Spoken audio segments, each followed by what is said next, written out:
Emakhosini bogogo nabomkhulu ngiyanamkela ku channel yami nisahleli nentokazi isalukazi ugogo Patricia.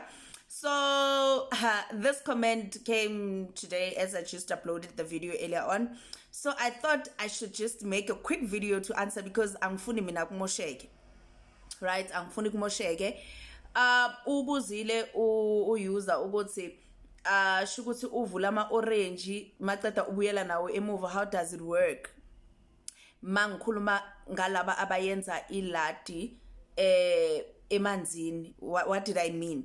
Then kwaba nomuntu omphendulayo Mandla bathi yes ubuyela nazo emuva, then you go eat with your family. Ngithi ithi ngicacise Mandla, I understand where you come from, but no, I did not mean it in that way. Moyenza iladi emanzini, yes lelo orange uzoliphila bese the actual orange uthele emanzini, right? Unikele, but mawuloko unikela uyakhuluma. Mothi uyanikela kubantu abadala badle basuthi kube mnandi. Ibanana ukhipha ikhaza lebanana uyalahlela. Iapula awuyilahleli injalo, you chop it. You can chop it into 4, you can chop it into, but you chop it. Then amazimba uyawakhipha eplasticini uyawathela emanzini. What I meant is that when you are done, ungashiya amakhaza wakho webanana laphaya. Remember reason why you take them out, unikela kubantu abadala, right? So umuntu omdala umnika kanjani i-orange like unike emanzini idalwa zakho uyalahlela. So what I meant is that you don't leave amakhaza wama-banana, amakhaza wama-orange, ama-plastic, amaphepha amazimba, all those things.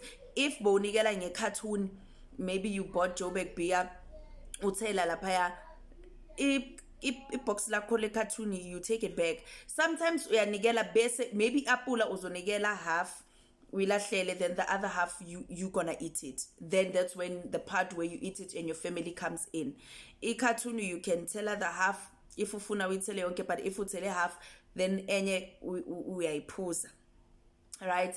Ibhiya utshwala i-black label uyayithela emanzini lokukhuluma. Ibhodlela lakho awulishiya emanzini, the other half you can drink it, but qala kudla abantu abadala. That's what I meant mangithi ningashi after maladweni unishiye ukungcola emanzini.